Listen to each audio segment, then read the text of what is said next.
A veteran diplomat, a scholar, and someone who has witnessed history firsthand. From the charged political corridors of Iran during the final years of Shah's controversial regime to orchestrating one of the largest civil evacuation in human history during Gulf War. His career has been a masterclass in diplomacy under pressure. In this episode of the Randomness Pod, I'm honored to welcome Ambassador KP Fabian. Welcome, sir. Thank you. I am very happy to be with you and through you to thousands and thousands of those who listen to you. Very well, sir. And today, in this episode, of course, we're going to talk about his career, his anecdotes, his story, and the experiences that he had throughout the world. And shall we start, sir? Please do. Okay. So before diving deep into the weightier parts of your career, I'd like to rewind. You're a Kerala boy at heart. Where did it all start? What was the influence that pushed you, or that formative moment that pushed you to Indian Foreign Services or the IFS? Thank you. It's like this. I did BSc Physics and Mathematics, and I was working in the India Meteorological Department. But then my brother, elder brother, who also had done physics and mathematics, and at one point he was teaching at St. Joseph's College, Trichy, and APJ Abdul Kalam was one of his students. Oh. Meaning my brother was a demonstrator. In the Department of Physics, we used to have who is called a demonstrator when you do the experiments. Okay. So my brother was a demonstrator and APJ was studying. Oh, wow. Okay. So my brother said, why don't you write for the civil service? So I had intention to take law and things like that. But when my brother said, I said, fine. So from Kodaikanal, where I was working in the astrophysical lab, astrophysical institute, I started working, and I used to get books from the British Council, Madras at that time. Now you call it Chennai. Yeah. By post, they used to come. That is, for the books coming to me, they will pay the postage. Yeah. But for the books I'm returning, I have to pay the postage. Yeah. I also had Champaganuris close to Kodaikanal, and I had to walk quite a long way, but they had a seminary and they had a good library. And they had a priest, very learned. He was originally a Muslim, but then later he converted to Christianity. And so I had access to that library also. Okay. Then I thought I will do it, and eventually when I wrote the exam, I was in Bombay. I was working in the regional meteorological center in Kolaba. So I wrote it, and that was that. And you got it? Yes. So was there any coaching? No, I didn't take any coaching.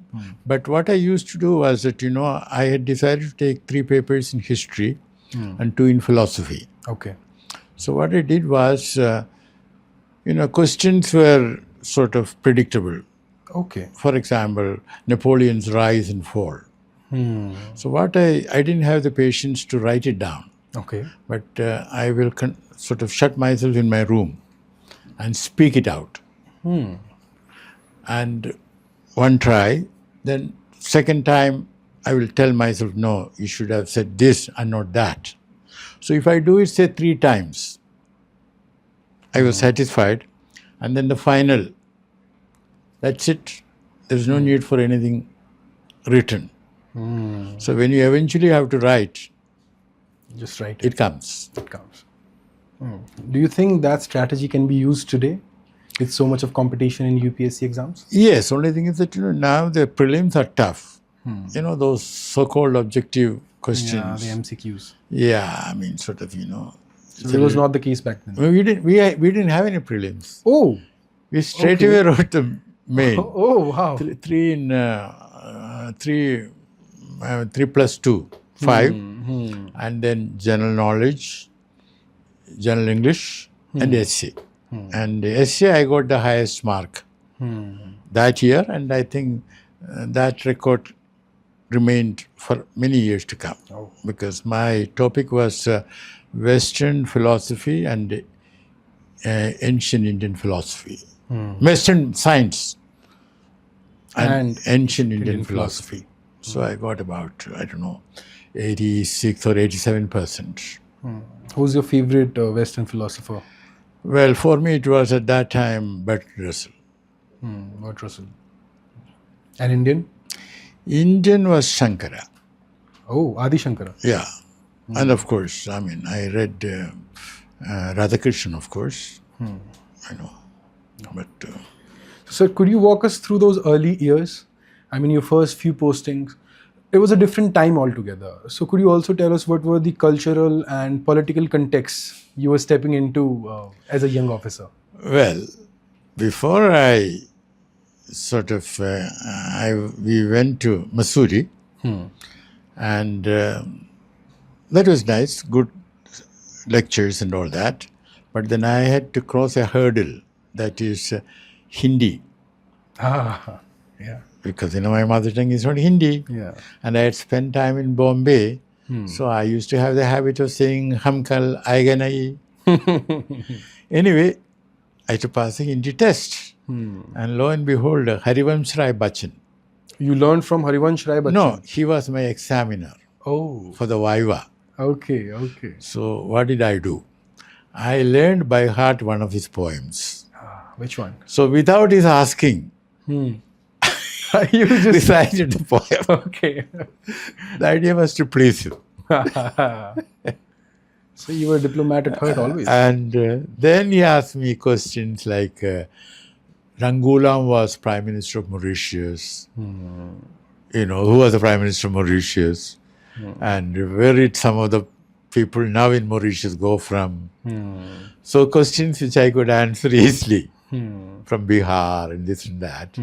So my Viva was not difficult. Okay. Because one could have failed. And then one will have to appear again. But I managed. Do you remember which was the poem that you recited? That is about childhood. Okay. Bachchan, something. Okay. But I've forgotten the poem now. No, I won't ask you to recite. Well, no, I won't be the Viva examiner. But it was about, childhood. Childhood. Bachchan. So then, we were in the ministry, and then my first posting was in Madagascar. Oh. Now that we had the choice to go by air or by ship. Now many people in the ministry advised me, you better go by air. Why? Oh, because you will start getting the foreign elements. You'll reach there faster. So I said, but I want to have an experience Of course. of the sea. Yeah. So took the boat, Messageries Maritime, that's the company. And of course, I don't know, one got sort of first class, and one ate with the captain, and all that. That was all very enjoyable. Yeah. How much days did it took? Pardon? How many days did it From Bombay to Tamatau. Okay. It must have been about 2 or 3 days, so 2 or 3, And then from Tamatau, one went by road, sort of, to the capital? So that was quite enjoyable, and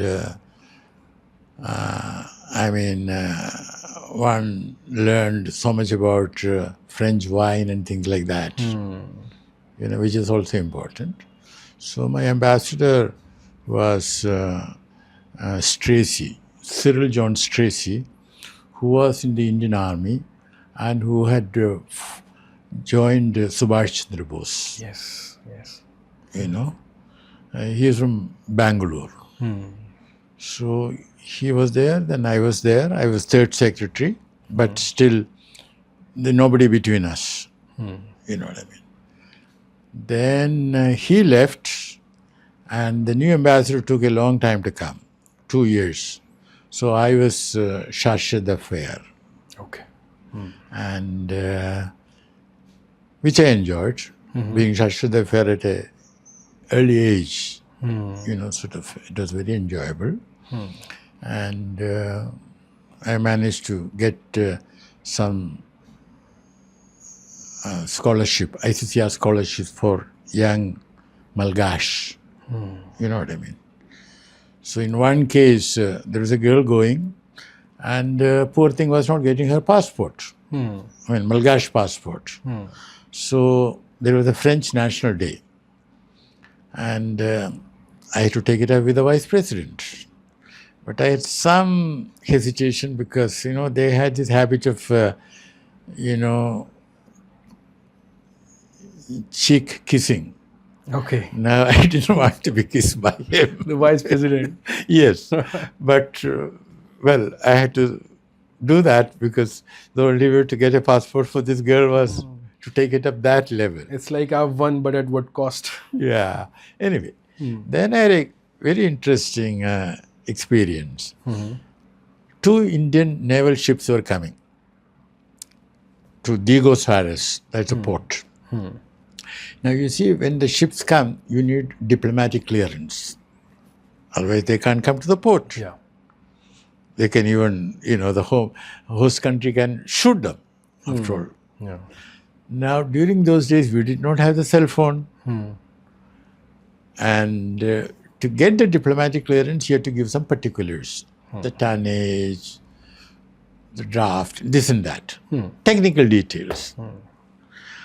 If I asked once, I must have asked 10 times. But they were not coming. And I tried speaking also, long distance, but nothing came. And they were coming on a Sunday. It was a Friday. What do I do? So I went to the Foreign Secretary and said, I'm so sorry, but I don't have the details, but give clearance. She said, sorry, you have to give the details. But then what happened was that I was slightly upset, but I had the habit of never taking the lift. So he was on the 8th floor, so I walked down.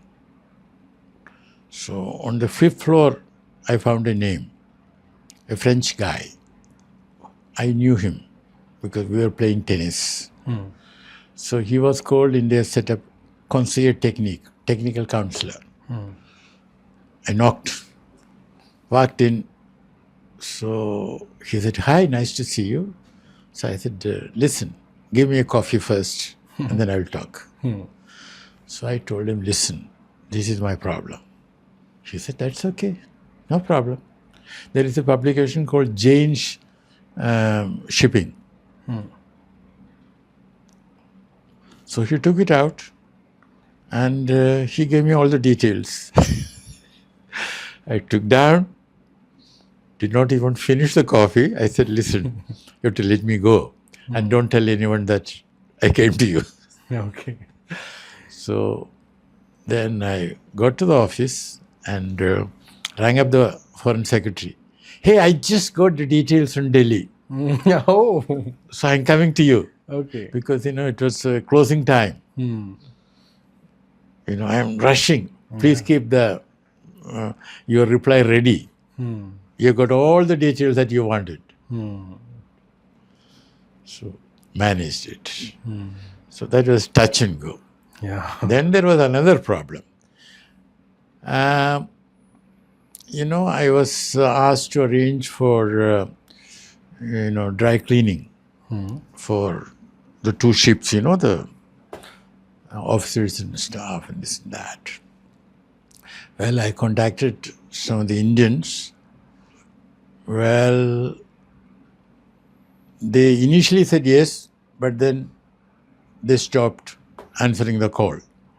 So finally I gave it to some French company. And once I made friends with a sailor on the ship, and then I said, he invited me. I said, we'll have lunch together.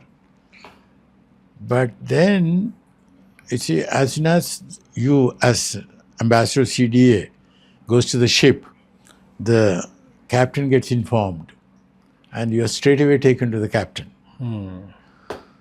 So he said, we'll have lunch. So I said, listen, I'll love to have lunch with you, but I had promised so-and-so. You meeting the sailor? So I said, why not? So he said, no, have lunch with me fast, and then you can go and meet. I said, fine. And then I also interacted with some of the officers. So they told me a problem. That is, these officers, when they go to a port, some of the young girls go to them. So they said, listen, we don't get any bata, daily allowance. I mean, we get a pittance only. And that is good enough only for a Coca-Cola. Something should be done. I said, I can't do anything from the embassy, but I will write to the ministry and also to the defense ministry. I will mention that, sort of thing, But then there was another problem. I wanted to give a reception. And initially the ministry told me, take money from the Indian community. I didn't want to do that, because if I take money from them, then I will have to invite all the people they want me to invite. Yeah. In any case, I thought that was not the right thing. Finally, I told the ministry, listen, this is like a millipede with 1,000 legs, but which cannot move because there is a fight. Who should move first? So I want the money. So they gave me the money. And then, of course, I carried all the whiskey and all that, diplomatic prize. So we had a wonderful reception. That was great. There was the good times. Yeah.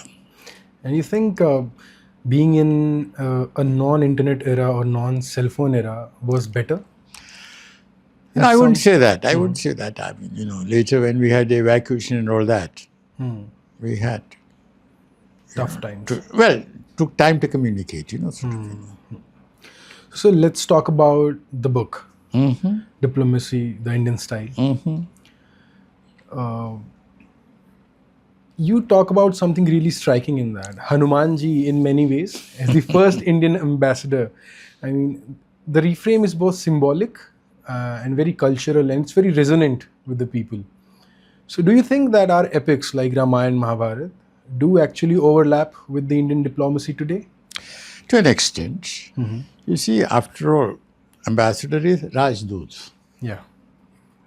And the expression envoy. That comes from the French word envoyer, sent. So Hanuman ji was sent to locate Sita and take necessary action to get her back. Yeah. And Hanuman handled it very well. After all, Sita had to be convinced that He was not an agent of Ravan. And then in Ravana's court, I mean, he argued it, Hanumanji argued it very well. He didn't tell him that, Hanumanji didn't tell Ravana that he had located her. And he praised Ravana's scholarship, his morality. But then that was not working. He told Ravana how powerful Rama was. And then of course when Ravana wanted to sort of Kill him. Vibhishana said, you can't do that. Because if you have a quarrel, send an army to fight with the prince who sent the Rajdoot. But you can't touch. Diplomatic immunity. You see. So then, of course, when they tried to clip the, tail or set fire to the tail, you know what? Lanka Dahan. So it was a very powerful ambassador. Yeah. वो तो जला के आ गई. And You also talk about Indians having cultural or genetic memory, whether it's from Krishna, whether it's from Bhim or Hanuman. And then you mention a point that a state's foreign policy, to a large extent, is influenced by the national character of its people. Do you think India's national character has remained consistent post 1947 in its self-image, behavior, and instincts, or it has undergone change specifically post 1991, which was the liberalization, and the 2014 political climate? What are your thoughts on that? Nothing is unchangeable in history. So there have been changes, but if you are looking at India's foreign policy, we have to go back to, as you said, Ramayana and Mahabharata, Chanakya, and also nearer to our time, Mahatma Gandhi, who was the first who said the British government in India does not represent Indian public opinion. He said this sometime in 1920 or so, you see. And he asked young Indians not to go to Iraq, Mesopotamia at that time, and fight for the British. So what I mean, that's the beginning, Yeah. Of course, then later, Jawaharlal Nehru took it over, and we had a foreign policy. And I want to make one point about non-alignment. You see, that was the right policy because there was a Cold War. Now, what is a Cold War? The best definition of Cold War is given by none other than Henry Kissinger. Imagine a small room like this, Yeah. two heavily armed men, blind, chasing each other. Over time, they can do a lot of harm, not only to themselves, But to the but others also to the small room. And each convinced that the other had full eyesight. So Nehru did not want to follow a blind man. In fact, he wanted them to have their eyesight. When I was reading the book, I imagined two blind men in a room who are just pulling Nehru towards themselves. Tu hamare camp mein aaja, tu hamare camp mein aaja. Yeah. Yeah, America tried. As you know, in 1948, Yeah. when Nehru went to Washington, Truman himself came and received him. Secretary of State, Secretary of Defense, and the leaders of the major parties, they were all there. Why? Because Truman was in trouble. They had lost China. You see? Even in 48. Well, just check the date. I mean, 48, 49. I mean, after that, it is after. After the Kuomintang was defeated. Yeah, that's after Mao Zedong said China is stood up. It's, I think, after 49. 49, October 49. Correct. Thank you. So, Truman wanted to say, listen, we have lost China, but we have got India. But then Nehru refused, politely. And then he spent a lot of time going around talking to Americans, So, India had the option to be part of the, in that bipolar world. To be part of the American camp. But then that was not the right thing to do. Why? Well, that means you're losing your freedom. After all, in foreign policy, you have to have your freedom of action, freedom of judgment. Now, non-alignment doesn't mean equal distance from the two sides. No. No, that is in fact, if you go to Nehru's speech in 1946, when he took over as vice president or vice chair of the Executive Council, the Viceroy was the chair, he was the vice chair. And he said, we shall, as far as possible, not join any bloc. As far as possible. That is a crucial word, you know what I mean? So, and we got benefits from both sides. I mean, But you also mention in the book that Nehru sometimes thought out of the box, and he asked V.K. Krishna Menon that should we join the American camp? It'll help us economically and militarily. It did cross his mind once. You no, mentioned in he the book. wanted to ask the question and sort of get an answer and look at it. I mean, he was, you know, it's not that he was seriously thinking of, but he was intellectually curious. What V.K. Krishna Menon was, do you think he was the right choice to answer that, considering he was himself a socialist? I know, Hardcore but my socialist. point is that Krishna Menon also had intellectual imagination. Not that he would have ever proposed that we join the United States, but as a logical thinker, he could figure out what are the advantages and disadvantages. So you also mentioned that in our a point in our national character, which is there is a huge gap in what we preach and what we put to action. Do you think it's still a core part of our national character? And reflects in the diplomacy too? Now, I'll put it this way. Nowadays, what's happening is that, you know, too much of sloganeering. You take with Pakistan, talks and terror cannot go together. Now, to my mind, that is only a slogan. It's not policy. Because diplomacy means talking to those who are holding office or in power. You have to. You may not like them, but you have to talk to them. What you talk is different. I mean, talking doesn't mean always being At odds. agreeing with them or being, no, you can talk tough. Only thing is that when you talk tough, you do it in private conversation. You don't tell the media that I'm going to talk tough. In fact, between India and Pakistan, if you have noticed, in the past, once the two foreign secretaries were going to talk, but each foreign secretary told the media, I'm going to give a tough message to the other. Now, this is what I call a, what shall I say, a very harmful type of public diplomacy. Okay. You know, because if you are the foreign minister of China or Pakistan, or and I am the foreign minister of India, I should not criticize you in public.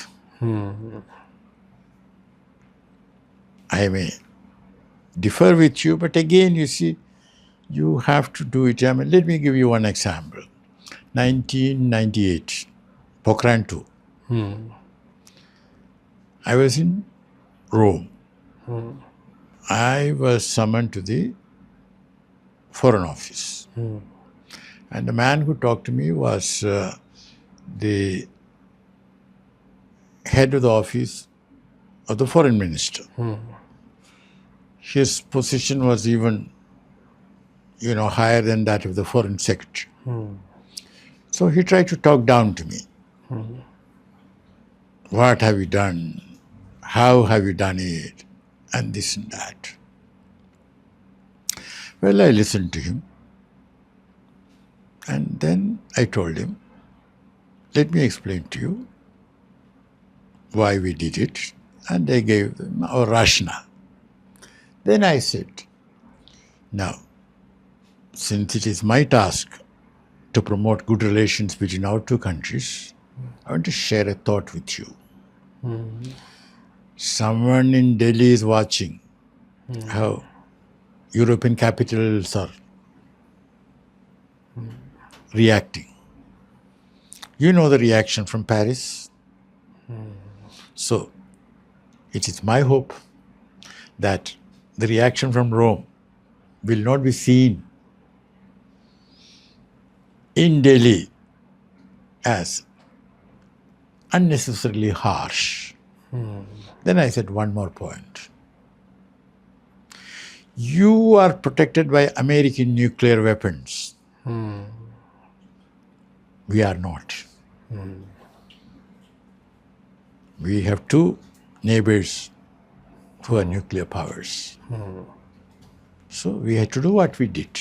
And you know that for years we tried for nuclear disarmament. Yeah. We tried. And did you support us? So let's look at the big picture. So my point is that one can talk tough. But In private. in private and depending on the circumstance, you know. I mean, let me give you another example where I had to talk tough. That was in Qatar. What happened was that suddenly they didn't give permission for a Air India flight to land. Well, Ministry of External Affairs rang me up. So I asked them, what is the background? So then they told me that we had refused permission to a Qatari flight. So I said, tell me more. So they told me that the pilot did not have a valid flying license. But what is interesting is the same pilot had come without a valid license some weeks ago. So at that time we had told him, listen, okay, we shall let you in, but don't repeat it. So he repeated it. So then I said, fine. Then I asked the ministry, now how do you want to handle this? Do you want to handle it there? Or do you want me to handle it here? So they said, no, we want you to handle it in Doha. So I said, let's agree on one thing. No public statements from you. And if I have to make a public statement, I will consult you. But no public statements and no other dealings. I'm the only person speaking on behalf of India. Otherwise, there will be confusion. Fine. So I asked for an appointment with the minister, foreign minister, who was very powerful because the ruler had married his niece. Okay. So he was very powerful. I mean, you know. Anyway, in fact, he summoned me. Instead of giving me an appointment against my request, he summoned me. He was very angry. Why have you refused my flight, meaning Qatar Airways flight? And he went on for about 15 to 20 minutes because, you know, there was translation. He was speaking in Arabic. So I listened to him politely without interrupting him. And then my turn came. I said, well, Excellency, I have listened very carefully. Now, I want to make the following points. One, your flight was disallowed because your pilot did not have a valid license. Now, you refer to Chicago Convention, Montreal Convention. Where is it said that the pilot does not need a valid license? And we are, you know, our relations are cordial. We have to deal with this in a way which reflects our cordial relations. So he said, what's the way? I said, you let the Air India flight come in, or tell Air India that it can come in, then I shall make sure that your next flight will be in. He said, no, it should be the other way around. So I said, that will be difficult. So we left it at that. So I must have left him at 12 o'clock. Well, I reported to Delhi. And 7 o'clock in the evening, the DGCA, Director General of Civil Aviation, Qatar, he called me. Excellency, I want to come and see you. Come along. Come and have a drink. So he came to the residence. He politely declined the drink. He wanted tea. Good. He said, he wanted to say that, will I give him in writing that if they let in our flight? So I said, no, between our two countries, such cordial relations, there is no need for anything in writing.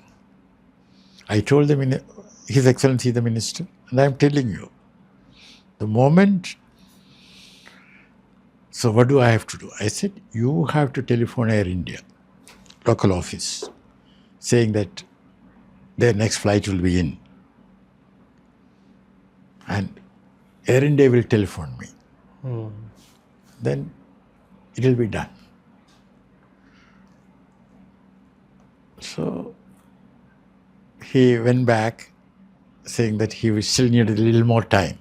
So I said, take your time.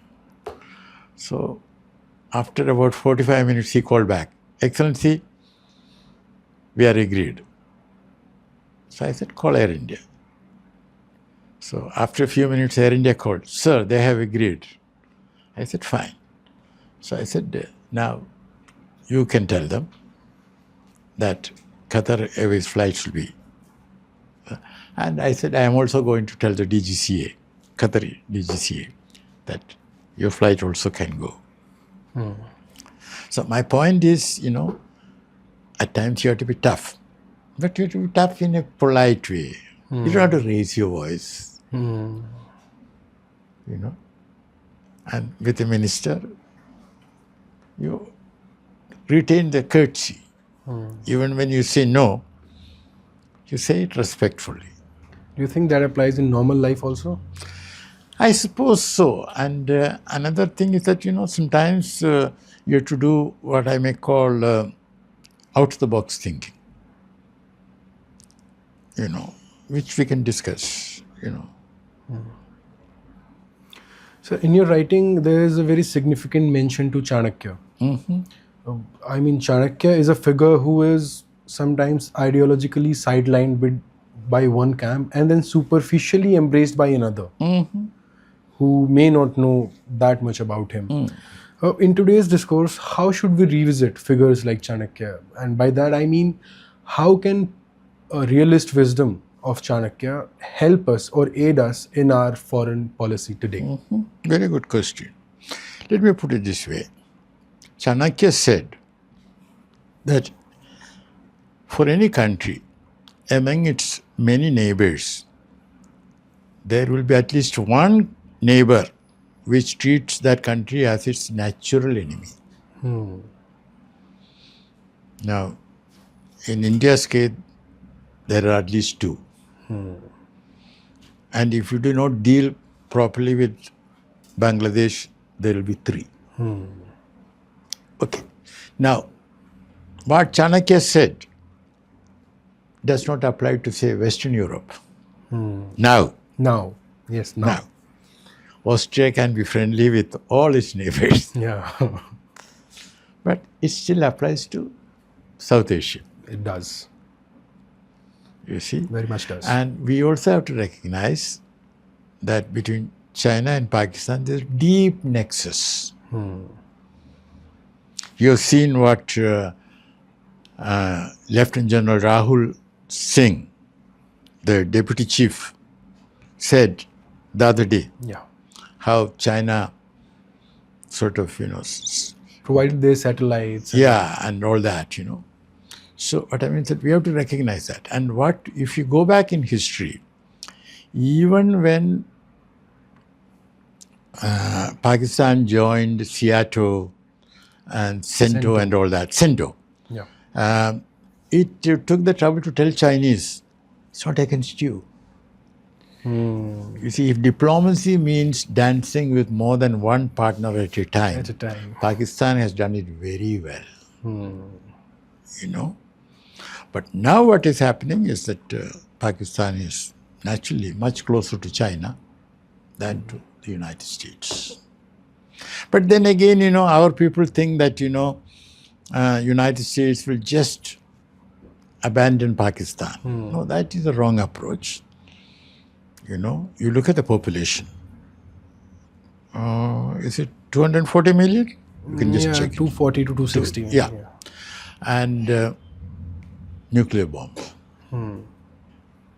So Pakistan is an important country. Some of our leaders say, it should be split into 4. Did Defense Minister say that? He did. Can be split.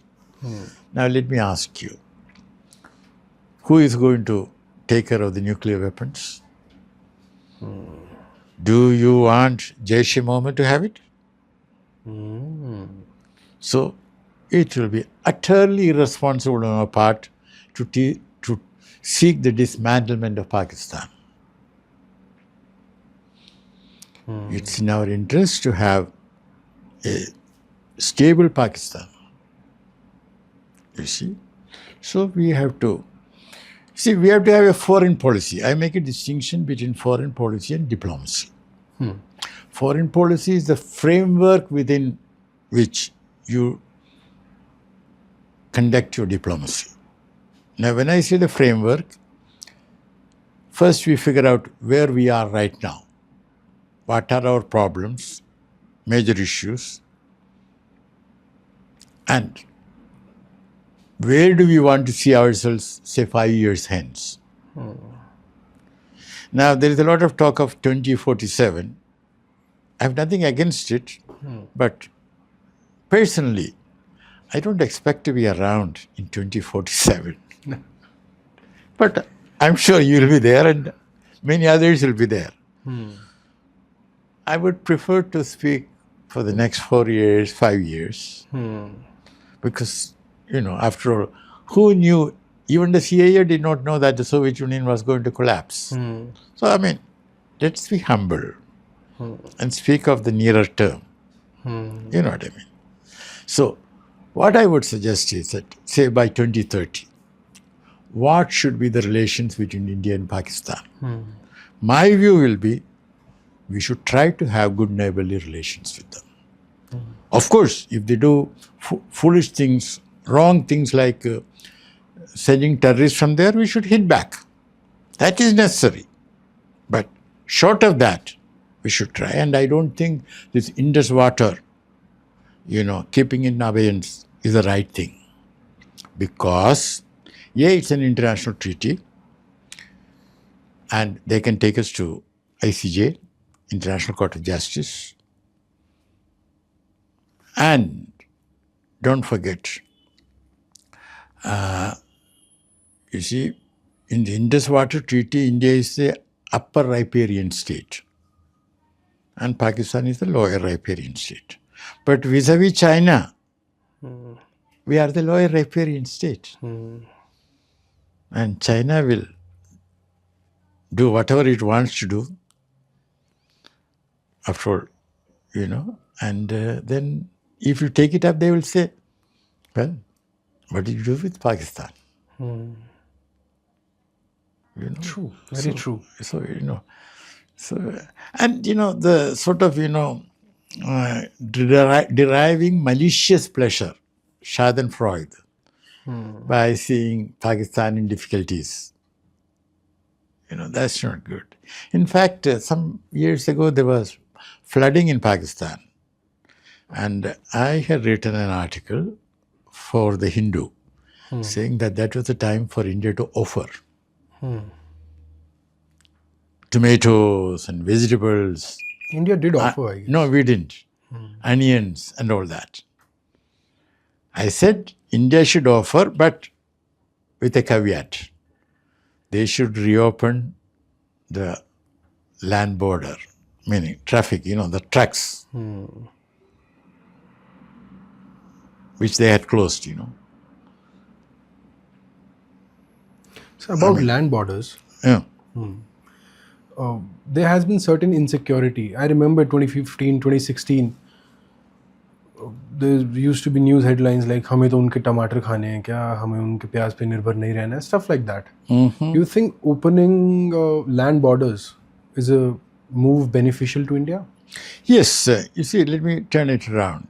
Have we ever taken the trouble to promote a constituency in Pakistan which wants good relations with India? And when I say constituency, there's two parts to it. One, the business community. Instead of getting Indian stuff via Dubai, you as businessman, you can make much more money if you get it directly, correct? And there are lots of things which India can offer, okay, which Pakistan needs. So that is one. Second, you take the civil society. Lots of Pakistanis want to come and visit India. Not only the monuments, they want to come and see India. Now, my view is that let them come. Let them see the progress which India has made. Let them go back. They will talk about it. But we have not been giving visa. You know? So I don't think we are bothered to cultivate a constituency in Pakistan which seeks and which benefits from good relations with India. That's point number one. Point number two is that in Pakistan, it is a military that takes important decisions. You know that Trump hosted Field Marshal Asim Munir. Now you can say that this is, how can you do that? But the point is, as I said earlier, diplomacy is dealing with those who are in power. Those who take decisions. Of course, there are other aspects to it because, you know, Trump also had a family, you know, his son had gone there to Pakistan and had called on Munir, cryptocurrency and all that. So business angle. But quite apart from that, as I said, diplomacy is dealing with those who are in power. You see? Now, have we ever had an access to the Pakistan military? We should have, because in the times of Parvez Musharraf, we did. No, but then no. He was president and no, he was in government. No. What I'm meaning is different. Like military exercises? Not military to military. Well, it can be military to military also. But my point is that, you know, we should have access. Our High Commissioner should be calling on the military chief. Okay. I mean, you may have your military attaché calling on, but what I mean is that when something is more serious, it's not only the attaché, High Commissioner himself. Like what Trump did. Yeah, Trump did. What I mean is that diplomacy is engaging with those who take decisions on the other side. Yeah. Why do you think we haven't done that? Well, we have a what shall I say, unimaginative. We don't believe in out-of-the-box thinking. You know, this is... I mean, we have tried to negotiate with the government, which is an elected government. So I know, but we should know that the elected government is almost powerless. Yeah, and in this context, we also have to understand another thing. How come that Pakistan did not become a democracy? Now, let me tell you one thing. When I was in Rome, once, the Pakistani ambassador and the Bangladeshi ambassador, they buttonholed me at a National Day reception. They said, we both have a same question to ask you. I said, go ahead. How come that in India you never had a military coup? We both want to know. So I said, well, the Indian military doesn't believe in taking on in extracurricular activities. They are professional and they are not foolish. Wonderful, wonderful. And then they had more questions, but then other ambassadors came and joined us. So I said, we'll talk later. So what I mean is that, people are watching us. You know what I mean? Now, in the case of Pakistan, what happened was that sometime in 1953, I think I've said that in my book, Yeah. Nehru and his Pakistani counterpart agreed on having a plebiscite in Kashmir. Kashmir. And Nehru was looking for an administrator from a small neutral country. But then came a guy called John Foster Dulles, Secretary of State. About him, my generation used to say, duller, Dulles. So he went to Pakistan and he was impressed with the Pakistani military. And he told Eisenhower, well, a little before that, Soviet Union had its hydrogen bomb explosion. And Eisenhower was worried if he has to have bases in different parts of the world, and if he has to send an American soldier, it will cost this much of money per annum. I've given the figures there. But if we can get, say, Greek, it will be much cheaper. So Dulles told him, you can get the Pakistanis. It was around $2,300 for an American. Yeah. And $480 to that figure about That Greece sort of, and Pakistan. much cheaper. Yeah. And so with that in mind, Eisenhower agreed to have a defense treaty with deal with Pakistan. But Pakistanis had no intention of fighting for the Americans.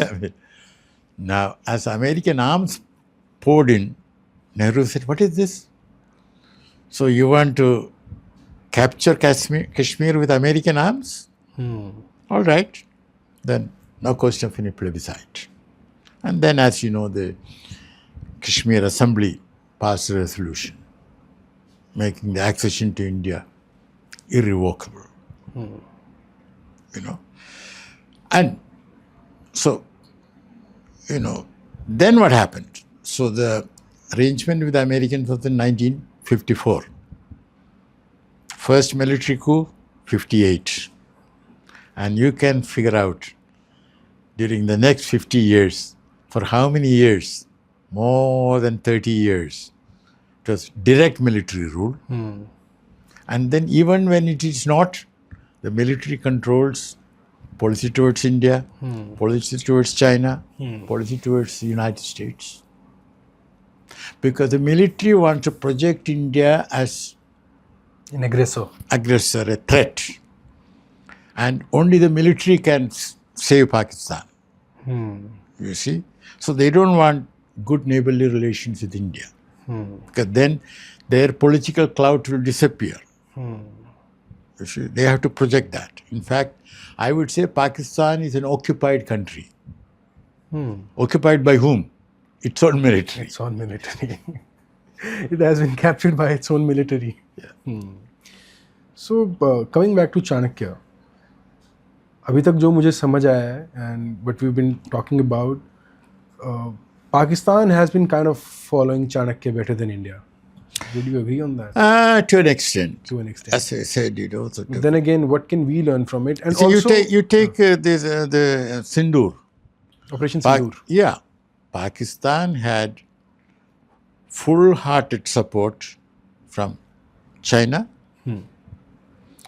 and considerable support from Turkey. Solid. What did India have? We had good support from Israel. Anyone else? I can't think of. You see? Now, the point is this. It is true that none of them in the West spoke against our Operations. Operation Sindoor because, we also did it the right way. That is, initial action was only against the terrorist outfits, infrastructure. But then Pakistan, instead of accepting it, they attacked us and we gave it back to them. You see? But nobody wants a big war between India and Pakistan. You know? And my view is that we need not have upset Trump by repeatedly saying that he had no role to play. You know, we should have handled it a little more delicately. Because you saw EAM Jaishankar's statement that he was in the room, that in the morning Mark Rubio had called him to say that Pakistan wanted ceasefire. Obviously, Americans pushed Pakistan in that direction. So, what we could have done is that when the Pakistani Major General called our Lieutenant General,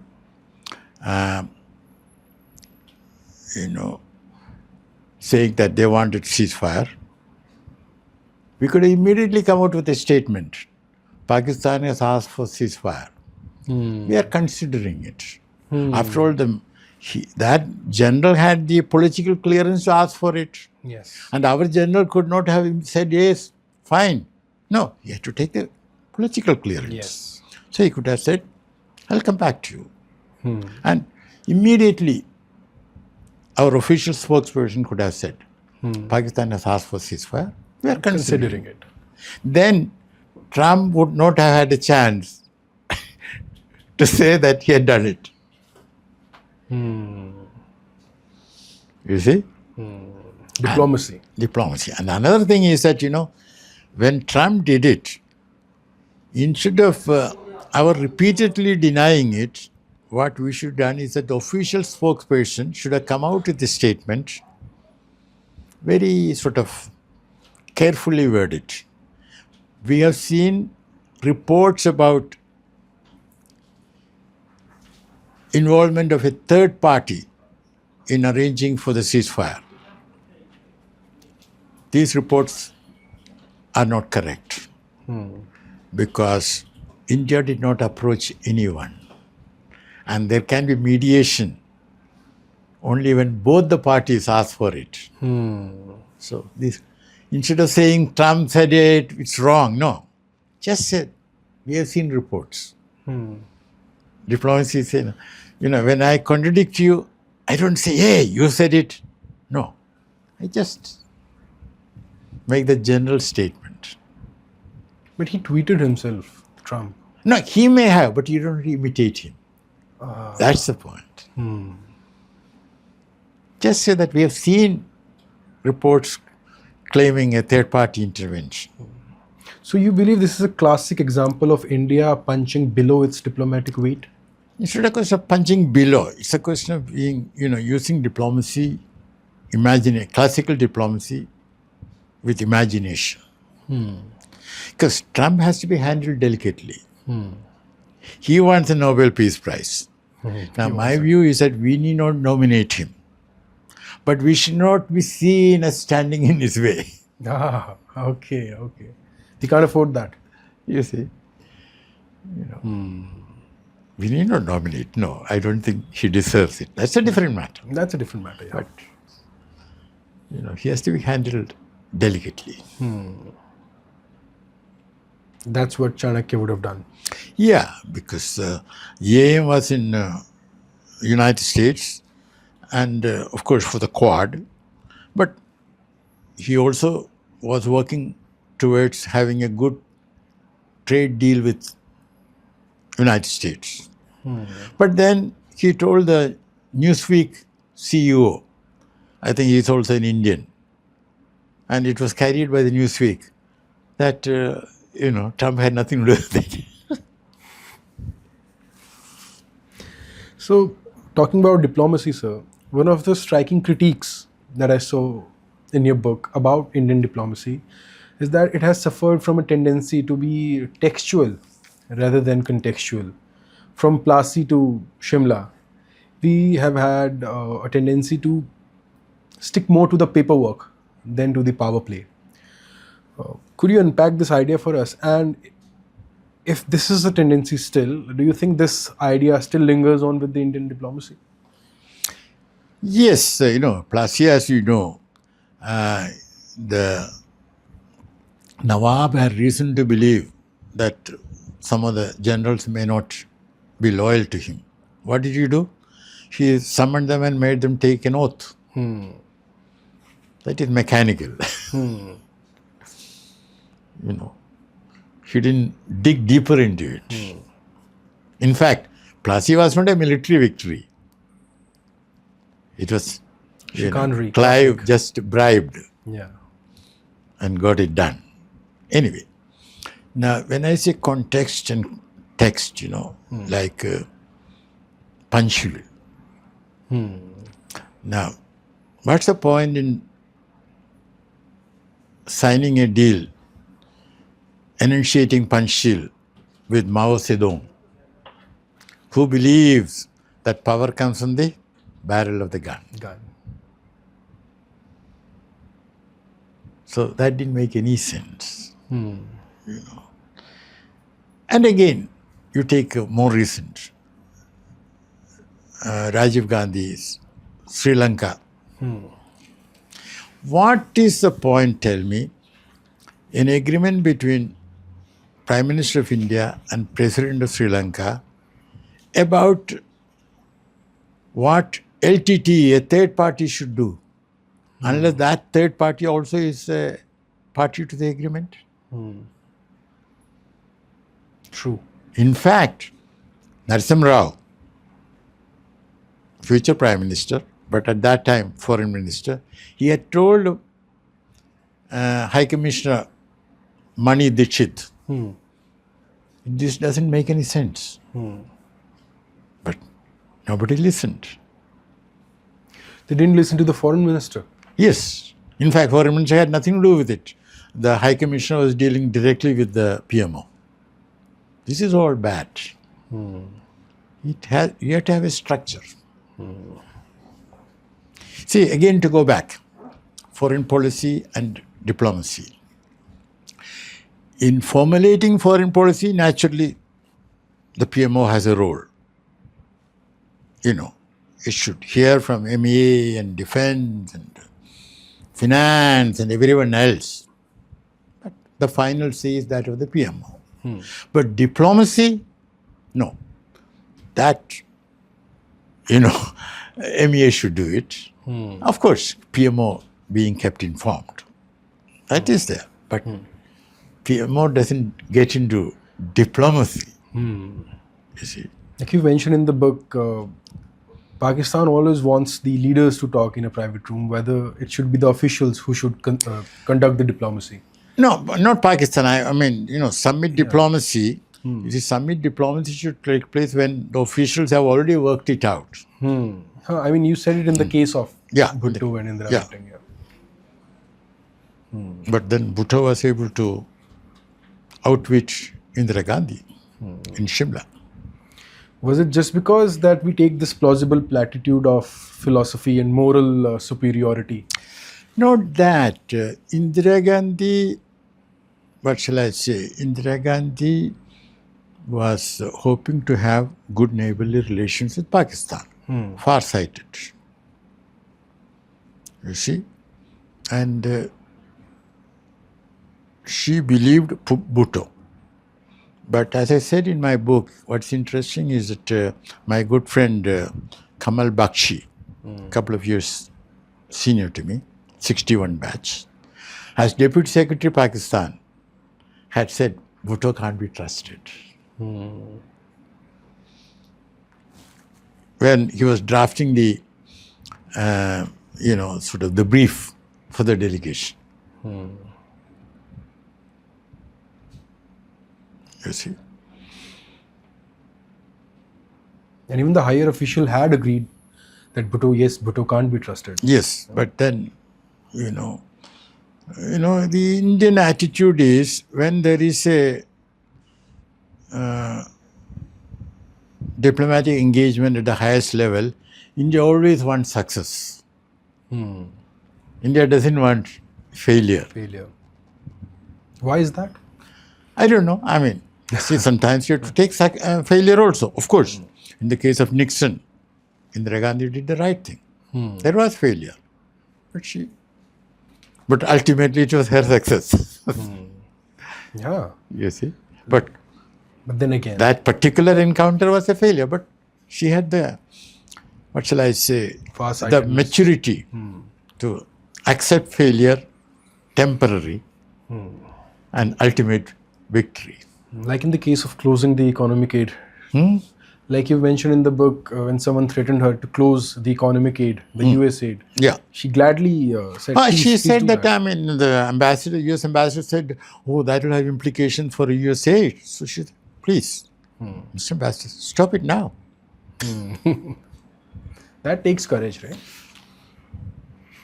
And do you think this also happens because of something that you've mentioned in the book, which is the elite camaraderie syndrome among the Hindus or the elite Hindus and Muslims, that we can work things out, which was dented by the partition, but Pakistan has tactically leveraged that That's correct. quite a few times. That's correct. Could you please unpack this idea for us? What is this elite camaraderie system and how has it harmed us?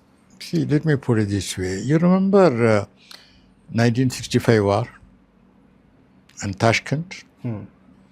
Now, the foreign secretary was C.S. Jha. Now, he had carried with him a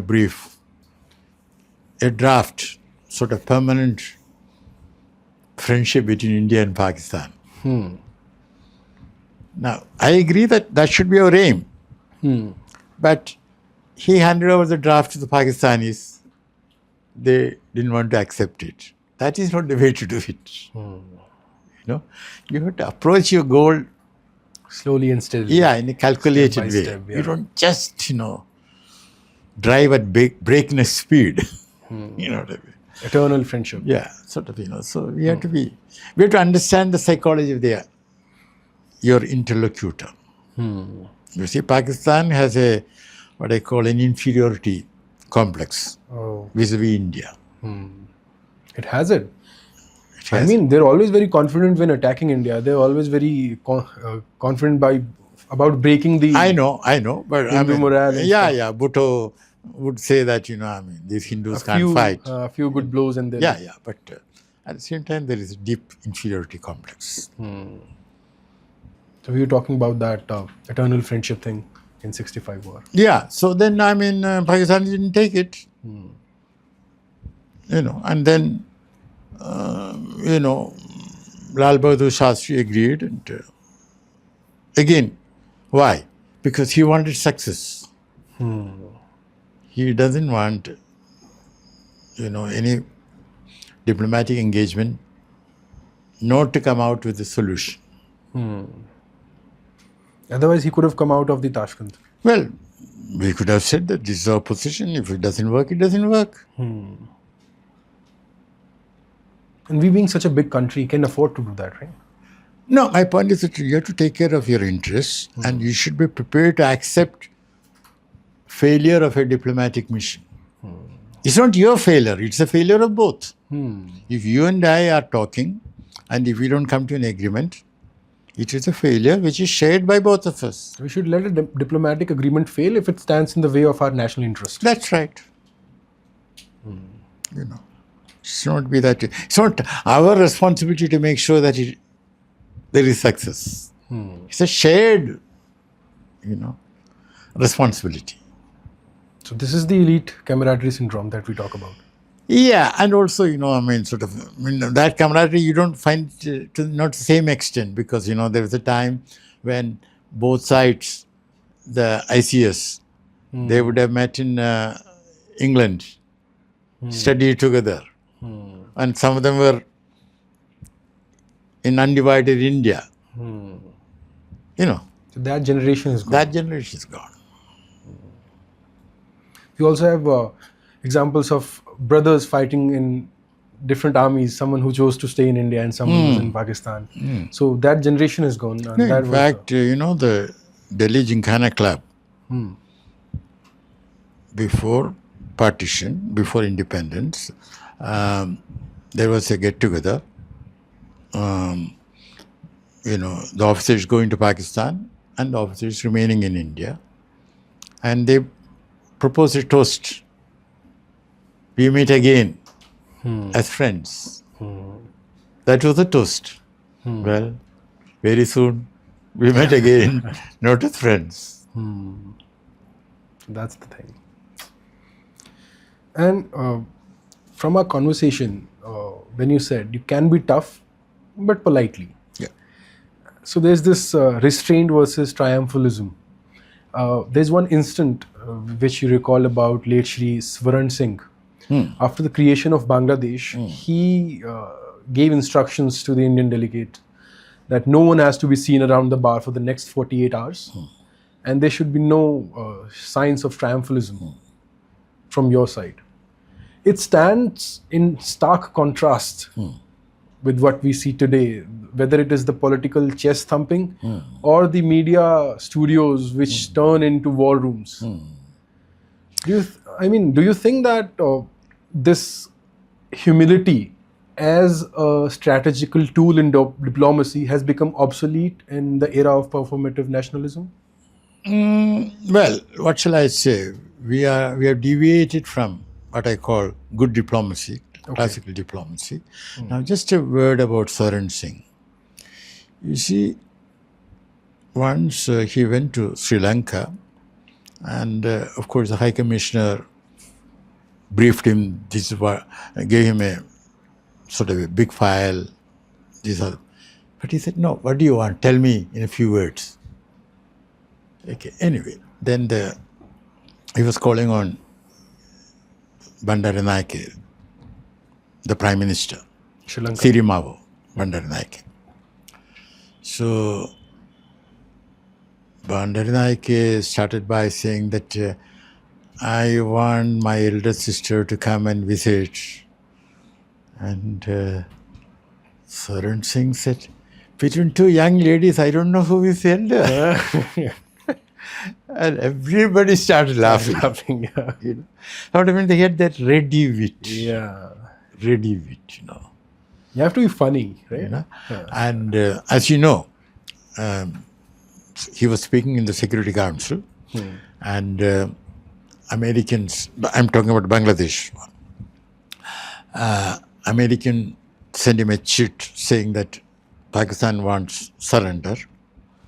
So we told the Americans we would like to hear from the Pakistanis. And he went on speaking.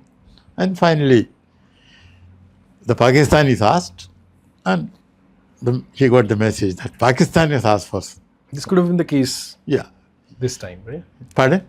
This could have been the case this time, Yeah, too, yeah. like we discussed earlier. Yeah. And then he stopped speaking. So That's it. what I mean is that, that what I call, the savoir-faire, that full control over yourself. And it was then that he told Tiki Call, Foreign Secretary, tell everyone, I don't want any of you to be seen near the bar. And if you come across others and if they ask you, well, just say that, not that we wanted the war. Pakistan started it. So now about that, I want to tell you one story where a Pakistani was, poor guy, he was made to drink for India's victory. I don't know whether it's in the book. No. See, I was first secretary in Vienna at that time. And at the IAEA, there was a Soviet scientist. He was giving a reception. And his deputy scientist was a Pakistani. Safeguards and all that sort of thing. So as usual, I was late for the reception because IAEA was just across the embassy, but I had so much of work. So by the time I landed up, everybody was sozzled up. And the host was standing like that, and people, semicircle, this side, this side. He came and gave me a bear hug, very tight, The Soviet guy. Soviet guy. And then he made me stand next to him. And next to me, to my right, was a Pakistani. And who said, round of drinks. And he said, let us drink to India's victory. Pakistani also had to clink the glass with the host to my left and to the guy next to me on my right, at least two drank. Then he was getting drunk, the host. He said, India's Gavin. Gavin is German for victory. Again we drank. Then he said something which I didn't understand. It was in Russian. Probably it must have meant India's victory. Again we drank. I was feeling sorry for the Pakistan. I mean, naturally. So, and also, then I told him that, may I propose a toast next round? He said, of course. So I started by saying, well, I'm going to propose more than one toast. Dear friends, let us drink to the health of our gracious host. And I said, for drink to relations between Soviet Union and India. And then I turned to Pakistani guy and said, listen, let us drink for this war to end as soon as possible and to good relations between our two countries. And then I turned to the host and said, the last but not the least, let us drink for good relations between all the countries represented here.